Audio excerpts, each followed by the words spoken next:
లాస్యా నందిత మృతిపై ఎన్నో అనుమానాలు వ్యక్తమవుతున్నాయి. ప్రమాదం ఎలా జరిగిందనే దానిపై పోలీసులు క్లారిటీ ఇవ్వలేదు.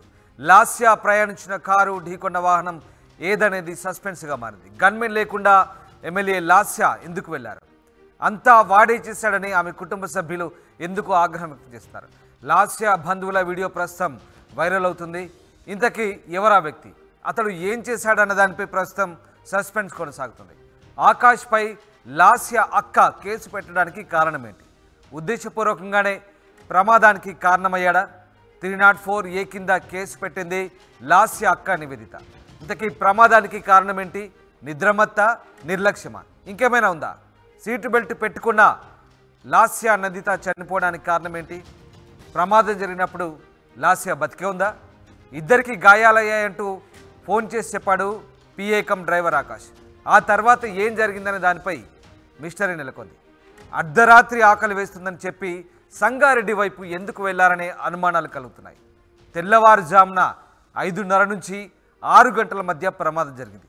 కుటుంబ సభ్యులతో కలిసి వెళ్ళింది MLA Lasya Nanditha.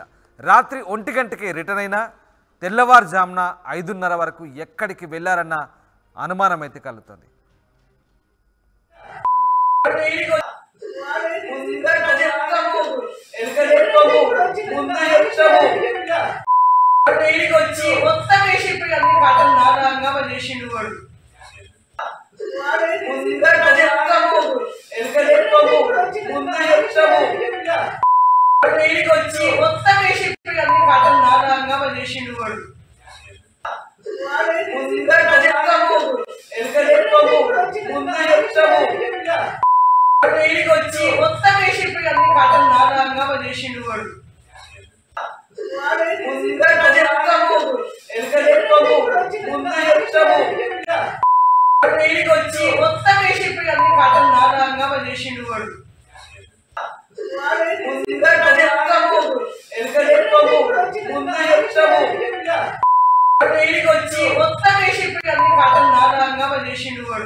Yes, MLA Lasya Nanditha కుటుంబ సభ్యుల వీడియో చూసారుగా. ప్రస్తుతం ఈ వీడియో వైరల్ అవుతుంది. హంగామా చేశాడు, అంతా వాడే చేశాడంటూ ఆమె కుటుంబ సభ్యులు ఆగ్రహం వ్యక్తం చేస్తున్న ప్రస్తుతం లాస్యా బంధువుల వీడియో వైరల్ అవుతుంది. ఇంతకీ ఎమ్మెల్యే లాస్యా నందిత ప్రయాణించిన కారు ఎలా ప్రమాదానికి గురైంది? ఆమె వాహనం ప్రమాదానికి గురైందా, లేదంటే ఏదైనా వాహనం ఢీకొట్టిందా? ఏం జరిగింది? ఎస్, మా ప్రతినిధి మధు లైవ్లో జన అవుతారు. మధు, లాస్యా ప్రయాణించిన కారు ఢీకొన్న వాహనం ఏదనేది ఇప్పటికి కూడా సస్పెన్స్గా ఉంది. ఇంతకీ గన్మెన్ లేకుండా ఆమె ఎందుకు వెళ్ళినట్టు, అట్లాగే ఆమె కుటుంబ సభ్యులంతా కూడా అంతా వాడే చేశాడంటూ ఆగ్రహం వ్యక్తం చేస్తున్న వీడియో ప్రస్తుతం వైరల్ అవుతుంది. ఇంతకీ ఏం జరిగింది? ఈ మిస్టరీకి సంబంధించి ప్రస్తుతం వాళ్ళ కుటుంబ సభ్యులు వ్యక్తం చేస్తున్న అనుమానాలకు సంబంధించి పోలీసులు ఏమైనా దృష్టి సారించారా? ఎగ్జాక్ట్లీ అసలు ఎన్ని గంటలకు ఇంట్లో నుంచి కుటుంబ సభ్యులతో బయలుదేరారు అని అక్కడ నుంచి వీళ్ళు పోలీసులు ఎంక్వైరీ చేస్తా ఉన్నారు. ఈ ఎంక్వైరీలో సదాశివపేటలో ఉన్నటువంటి ఒక దర్గా దగ్గరికి వెళ్ళారు. ఆ దర్గాలో పూజలు చేయించుకున్నారు. తర్వాత తిరిగి హైదరాబాద్ రిటర్న్ అయ్యారు. రిటర్న్ అయినటువంటి సందర్భంలో కుటుంబ సభ్యులంతా కూడా రిటర్న్ అవ్వడంతో ఈమె మాత్రం ప్రత్యేకంగా ఆకాష్, అలాగే డ్రైవర్, తర్వాత లాస్యా నందిత వీరు ముగ్గురు ఒక కారులో వెళ్ళారు. ఉదయం పూట బ్రేక్ఫాస్ట్ చేశాను అని చెప్పడం అనేటువంటిది ఇక్కడ ఒక క్వశ్చన్ మార్క్ అవుతా ఉంది. ఈ కేసుకు సంబంధించినటువంటి విషయంలో ఎందుకు అంత ఉదయం పూట అంటే 5 గంటల సమయంలోనే ఆకలేస్తుంది, బ్రేక్ఫాస్ట్ చేస్తానని చెప్పినటువంటి సందర్భం. కానీ అంతకంటే ముందుగా ఈ మధ్య గ్యాప్ లో ఏం జరిగింది అనేటువంటిది రాత్రి 11 గంటలకు దర్గా దగ్గర పూజలు నిర్వహించినటువంటి కుటుంబ సభ్యులు తిరిగి 1 గంటకు హైదరాబాద్ రీచ్ అయితే లాస్యా ఎందుకు రీచ్ కాలేదు అనేటువంటి దానిపైన పోలీసులు దృష్టి పెడతా ఉన్నారు. ఈ మధ్య టైంలో ఈ బ్రేక్ లో ఉదయం 5 గంటల వరకు యాక్సిడెంట్ జరిగేంత వరకు 5 గంటల 30 నిమిషాల వరకు జరిగినటువంటి టైంలో ఎక్కడికి వెళ్లారు అనేటువంటి అంశాలను వాళ్ళు వెలికి తీసే ప్రయత్నం చేస్తున్నారు పోలీసులు. వీళ్ళకి సంబంధించినటువంటి మొబైల్ టవర్ లొకేషన్ కానీ, ఏ టైంలో టోల్ గేట్లోకి ఎంట్రీ అయ్యారు ఔటర్ రింగ్ రోడ్ పైన, ఈ అన్ని అంశాలను తెలుసుకునే ప్రయత్నం చేస్తా ఉన్నారు. ప్రస్తుతం ఆకాష్ తర్వాత డ్రైవరు వీళ్ళంతా కూడా గాయాల పాలై ఆసుపత్రిలో చికిత్స పొందుతున్నారు. కాబట్టి వారు కాస్త రికవరీ అయ్యేటువంటి టైం వరకు వీరు చేయాల్సినటువంటి ఎంక్వైరీ చేసి తర్వాత వారిని విచారించేటువంటి అవకాశం ఉంది. ఎందుకంటే ఆకాష్ పైన లాస్యా నందిత అక్క కేసు పెట్టినటువంటి పరిస్థితి ఉంది. 304A చాలా స్పష్టంగా. ఎందుకంటే నిర్లక్ష్యము, ర్యాష్ డ్రైవింగు, వాంటెడ్లీ కావాలని ఒక వ్యక్తి చావుకు కారణమయ్యారు అనేటువంటి ఒక కేసుకు సంబంధించినటువంటి డీటెయిల్స్, వాళ్ళు ఇచ్చినటువంటి కేసు డీటెయిల్స్ లో ఈయన వల్లనే మా చెల్లి చనిపోయింది అనేటువంటిది, నిర్లక్ష్యం కారణంగానే చనిపోయింది అనేటువంటిది కేసు కంప్లైంట్ సారాంశం. దాని ప్రకారమే 304A కేసు ఫైల్ అయినటువంటి పరిస్థితి ఉంది. సో దానికంటే ముందు ఒక వీడియో వైరల్ అవుతా ఉంది. ఆ వీడియో ప్రస్తుతం RTV స్క్రీన్ పైన చూడొచ్చు. ఎక్కువగా ఆ వీడియోలో కుటుంబ సభ్యులంతా కూడా తీవ్ర ఆగ్రహంతో చెప్తా ఉన్నటువంటి ఒక వ్యక్తి గురించి చెప్తా ఉన్నారు. అంతా తనే చేశారు, తను హడావుడి చేయడం వలన వెళ్ళారు, ఆయన వలన ఇది జరిగింది అనేటువంటిది. సో ఆ వ్యక్తి ఎవరు అనేటువంటిది తేలాల్సినటువంటి పరిస్థితి ఉంది ప్రస్తుతం. దానిపైనే అంతా ప్రస్తుతం కుటుంబ సభ్యులు చర్చించుకుంటున్నారు, బయట కూడా భారీ ఎత్తున చర్చించుకుంటున్నారు. పోలీసులు కూడా ప్రత్యేకంగా ఫోకస్ చేసేటువంటి అవకాశం ఉంది. అసలు అర్ధరాత్రి ఆకలి వేస్తున్నటువంటి సమయంలో ఎక్కడికి వెళ్ళారు, సంగారెడ్డి వైపు ఎందుకు వెళ్ళారు అనేటువంటి ఆలోచన చేస్తా ఉన్నారు.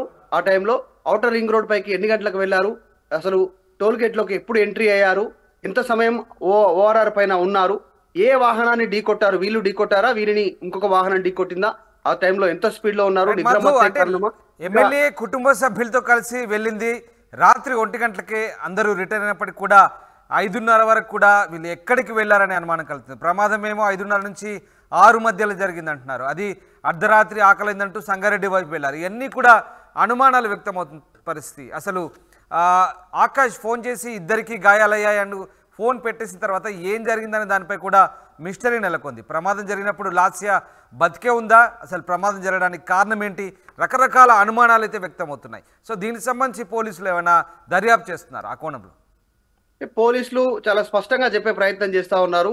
ఆ యాక్సిడెంట్ జరిగినటువంటి టైము వీళ్ళు అంచనా వేస్తా ఉన్నారు. అంటే 5:30 నుంచి 6 గంటల మధ్యలో యాక్సిడెంట్ జరిగి ఉండొచ్చు అనేటువంటిది వీరు అంచనాకు వస్తా ఉన్నారు, పోలీసులు వచ్చినటువంటి అంచనాకు. ఎందుకంటే ఆ సమయంలో పోలీసులు అక్కడికి రీచ్ కావడం, ప్రమాదం జరిగిన తర్వాత ఆ పోలీసులకు తర్వాత కుటుంబ సభ్యులు తెలియజేసిన సమాచారం ప్రకారం అక్కడికి వెళ్ళిన తర్వాత 5:40 నుంచి 5:55 మధ్యలో యాక్సిడెంట్ జరిగి ఉండొచ్చు అనేటువంటి వీరు ఒక అంచనాకు వచ్చారు. కానీ లాస్యా నందిత కుటుంబ సభ్యులకు ఆకాష్ ఫోన్ చేసి చెప్పింది, అంతకంటే ముందుగానే ఫోన్ చేసి చెప్పారు, గాయాల పాలయ్యాము, యాక్సిడెంట్ అయింది, ఇక్కడ లొకేషన్ లో ఉన్నాం అనేటువంటి వాళ్ళు అక్కడ నుంచి లొకేషన్ షేర్ చేశాడు, తనే ఫోన్ చేశాడు. కాబట్టి ఆ సమయం వరకు సిచ్యువేషన్ ఎట్లుండింది అంటే పోలీసులు వచ్చేంత వరకు ఆమె ప్రాణాలతో బ్రతికి లేదా, అంతకంటే ముందు కాస్త గాయాల పాలై శ్వాసతో ఉండిందా అనేటువంటి అనుమానాలు వ్యక్తం చేస్తా ఉన్నారు. కానీ పోస్ట్ మార్టం రిపోర్ట్ లో చాలా స్పష్టమైనటువంటి అంశాలను డాక్టర్లు పొందుపరిచారు.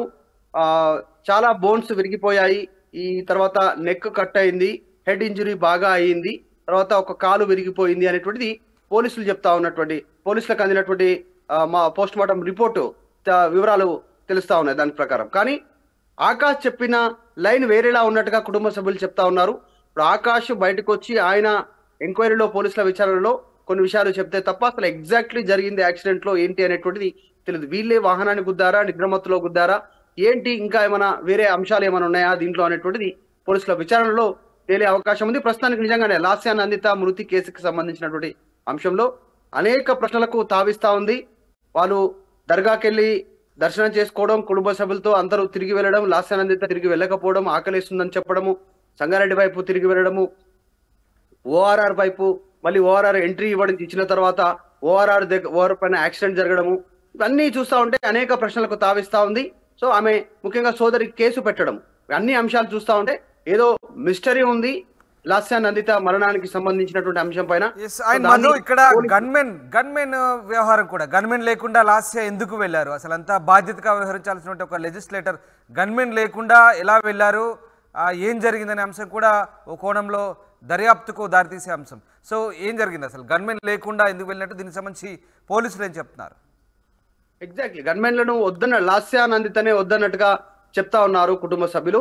ఎందుకంటే రెగ్యులర్ గా ఈ కుటుంబం అంతా కూడా ఆ దర్గాలో, సదాశివపేటలో ఉన్నటువంటి ఒక దర్గాలో, ఆ చుట్టుపక్కల ఉన్నటువంటి దర్గాలో వీళ్ళు రెగ్యులర్ గా వెళ్తారు. అక్కడ ఒక బాబాగా చెప్పుకున్నటువంటి ఒక వ్యక్తి, అందులో పనిచేసేటువంటి వ్యక్తి దగ్గర వీళ్ళు ప్రత్యేక పూజలు చేపిస్తారు కుటుంబ సభ్యులు అనేటువంటిది చెప్తా ఉన్నారు. ఎందుకంటే అంతకంటే ఒక 5 రోజుల ముందే వాళ్ళ ఫాదర్ సాయన్నకు సంబంధించినటువంటి మొదటి 1 year వర్ధంతి, చనిపోయి 1 year అయిన తర్వాత ఆ కార్యక్రమంలో ఉన్నారు. తర్వాత వీళ్ళు దర్గాకు వెళ్లారు, కుటుంబ సభ్యులంతా కూడా దానికోసమే వెళ్ళి ఉంటారు అనేటువంటిది కూడా చర్చ ఉంది. అంతకు ముందు కూడా రెగ్యులర్ గా దర్గాకు వెళ్ళేటువంటి వారండి. సో కుటుంబ సభ్యులతో వెళ్ళడము, దర్శనం చేసుకోవడం అక్కడ అయిపోయిన తర్వాత తిరిగి ఫ్యామిలీ రిటర్న్ అయిన తర్వాత ఈ సందర్భంలో ఆమె గన్మెన్లను వద్దన్నట్టుగా చెప్తా ఉన్నారు కుటుంబ సభ్యులు. ఆ విషయం కూడా క్లారిటీ లేదు. ఇదే అనేక అంశాలు లాస్య మృతి కేసులో క్లారిటీ లేకపోవడం అనేటువంటిది ప్రస్తుతం అనేక ప్రశ్నలకు తావిస్తా ఉంది. ఇన్ని క్వశ్చన్స్ ఉన్నాయి, పోలీసుల విచారణలో తేలే అవకాశం ఉంది. ఆల్రెడీ కేసు ఫైల్ అయింది కాబట్టి డీటెయిల్ గా కేసు పైన దృష్టి పెట్టారు పోలీసులు. ఎన్ని గంటలకు బయలుదేరారు, ఎన్ని గంటలకు దర్శనం చేసుకున్నారు, అక్కడ నుంచి తిరిగి ఎప్పుడు వచ్చారు, ఎవరెవరు ఉన్నారు ఈమెతో పాటు, ఏం జరిగింది ఆ మధ్య కాలంలో అనేటువంటిది వివరాలు తెలుసుకునే ప్రయత్నం చేస్తున్నారు పోలీసులు. త్వరలోనే పోలీసులు పూర్తి సమాచారం అధికారికంగా వెల్లడించే అవకాశం అయితే ఉంది. సో మొత్తానికి లాస్య మృతి ఒక మిస్టరీగా మారుతా ఉంది. దీనిపైన చర్చకు తావిచ్చింది రాష్ట్ర వ్యాప్తంగా కూడా ఆమె మృతి. లాస్య అక్క ఆకాష్ పై కేసు పెట్టింది, ఉద్దేశపూర్వకంగానే ప్రమాదానికి కారణమయ్యాడంటూ 304A కింద ప్రస్తుతానికి అయితే కేసు పెట్టింది. సో పోలీసులు పూర్తి స్థాయిగా దీనికి సంబంధించిన అన్ని కోణాల్లో దర్యాప్తును వేగవంతం చేశారు. ఎందుకంటే ఒక ప్రజాప్రతినిధి, అందులో ఒక ఎమ్మెల్యే చనిపోయిందంటే రకరకాల అనుమానాలకు తావిస్తుంది, అంత తేలికైన విషయం కాదు. సో దీనికి సంబంధించి పోలీసులు విచారణ వేగవంతం చేసే అవకాశం ఉందా? ఎగ్జాక్ట్ డీటెయిల్స్ తెలుసుకునే ప్రయత్నం చేస్తా ఉన్నారు. కేసు ఫైల్ చేశారు. ఆమె ఇచ్చినటువంటి కంప్లైంట్స్ ప్రకారం ఎవరైతే నివేదిత, లాస్య నందిత అక్క ఉన్నారో నివేదిత, ఆమె ఇచ్చినటువంటి కంప్లైంట్ ఆధారంగానే 304A కేసు ఫైల్ చేశారు. 304A సెక్షనే చాలా స్పష్టంగా చెప్తా ఉంది, ర్యాష్ గా ప్రవర్తించడం, అంటే అత్యంత ర్యాష్ గా ప్రవర్తించడం, నిర్లక్ష్యంగా వ్యవహరించడం, ఒక వ్యక్తి మరణానికి కారణం కావడం. అంటే ఇందులో రెండు రకాలు ఉన్నాయి ఈ కేసుకు సంబంధించినటువంటి విషయంలో. నిర్లక్ష్యం ఒకటి, కేసు లో ఒక వ్యక్తి మరణానికి కారణం అవ్వడం, అంటే ర్యాష్ గా డ్రైవింగ్ చేయడము, నిర్లక్ష్యంగా చేయడం అనేటువంటిది. ఇంకొక కారణం ఏంటంటే మన వాంటెడ్లీ చేసేటువంటి అవకాశం ఉందా అనేటువంటి దానిపైన పోలీసులు దీనిపైన దృష్టి పెడతా ఉన్నారు. దీంట్లో ఒక్క టైం క్లాష్ అవ్వట్లేదు. ఒక టైము ఆకాష్ చేసినటువంటి టైం ఏమో 5:15 అనేటువంటిది కుటుంబ సభ్యులు చెప్తా ఉన్నారు. తనే ఫోన్ చేసి లొకేషన్ షేర్ చేశారనేటువంటిది. లేదు, యాక్సిడెంట్ జరిగినటువంటి టైం ఏమో 5:40 నుంచి 5:50 మధ్యలో జరిగి ఉండొచ్చు అనేటువంటిది ఒక అంచనాకు వస్తా ఉన్నారు. ఎగ్జాక్ట్ టైం ఏంటి, యాక్సిడెంట్ జరిగినటువంటి సమయం ఏంటి అనేటువంటిది గుర్తించే పనిలో పోలీసులు ఉన్నారు. కుటుంబ సభ్యులకు 5:15 కాల్ చేశారా లేదా అనేటువంటిది ఫోన్ డేటా ద్వారా తెలిసే అవకాశం ఉంది. దీన్ని బట్టి పోలీసులు దృష్టి పెడతా ఉన్నారు. త్వరలోనే లాస్య నందిత మృతికి సంబంధించినటువంటి మిస్టరీ వీడే అవకాశం ఉంది త్వరలోనే. Right, thanks for the update Madhu, thank you very much. ఇది మొత్తం మీద రోడ్డు ప్రమాదంలో మృతి చెందిన కంటోన్మెంట్ ఎమ్మెల్యే లాస్య నందిత మృతిపై అనేక అనుమానాలు వ్యక్తమవుతున్నాయి. దీనికి సంబంధించి ఆమె అక్క ప్రస్తుతానికైతే ఆకాష్ పిఏ పైన కేసు పెట్టింది, ఉద్దేశపూర్వకంగానే చేశాడంటూ వాళ్ళంతా కూడా అనుమానాలు వ్యక్తం చేస్తున్నారు. ఇంతకీ గన్మెన్ లేకుండా ఆమె ఎందుకు వెళ్ళారు అనే అనుమానాలు కూడా వ్యక్తమవుతున్నాయి. అంతా వాడే చేశాడంటూ కుటుంబ సభ్యులు ఆగ్రహం వ్యక్తం చేయడం, దానికి సంబంధించిన వీడియో వైరల్ అవడం కూడా ప్రస్తుతం చర్చనీయాంశంగా మారింది.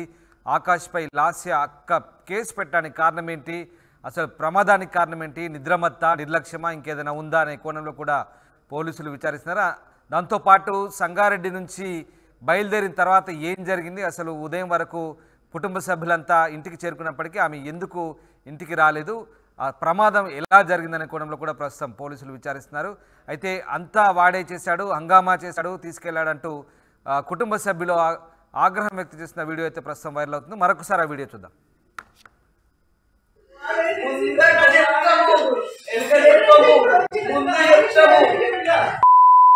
వచ్చి మొత్తం వేసి ఇప్పుడు అన్ని కథలు నాటకంగా చేసిండు